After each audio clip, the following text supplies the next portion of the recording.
Bwana akasema,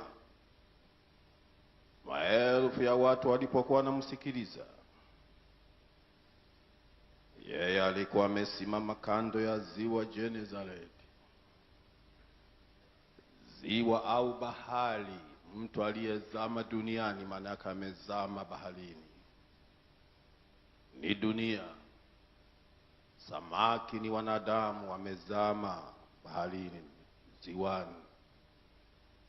Kukaa kando maana yake umeiacha dunia, umeacha kuzama humo, kuzamika umekukimbia. Yesu alisimama kando ya kuzama ili awape mfano wanadamu wasiingilie kazi ya Mungu pamoja na kuzama duniani, ili uyaone yaliyomo duniani ukapate kuvaa misuti. Bila misuti huwezi kuhubiri. Bila kupata pesa ya nauli huwezi kwenda. Yale yote ni ya ulimwengu, ni majaliwa tu. Bwana atayatoa baadaye kwa wakati utakapofika. Yakifika yapokee. Hajafika usiyatafute kwa nguvu. Tafuta kwanza roho za watu umpendeze Mungu. Wala usitafute kwamba mpaka nipate speaker. Nani aliyeitwa pamoja na speaker? Neno speaker tulifutilie mbali. Limelemaza wahubiri wengi. Kupata kwanza speaker ndipo aanze kuhubiri, no. Nasemea upande wangu, sijivuni. Natoa ushuhuda Mungu alivyonisaidia mimi binafsi.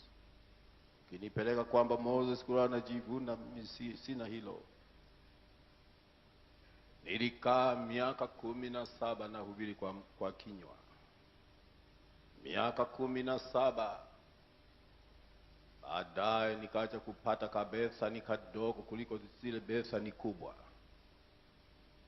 Maiki yake ni ya kuweka hapa kama ubao, nikawa nakatupa hapo na hubiri kwa kinywa. Kadogo sana nakaweka mbele hivi, wala kule hawasikii. Hata hivyo nilivumiliana nako kwa watu wachache kwa miaka 2. Nikaja kupata besa ni moja kubwa kidogo. Sasa nilikaa nayo miaka 5. Ndipo nikapata speaker kutokana na mtu huyu kutoka Tukuyu, watts 30. Nikasema imetosha. Ihimidiwe jina la Mungu Baba, na Mungu ataviponya hivyo havitakufa haraka.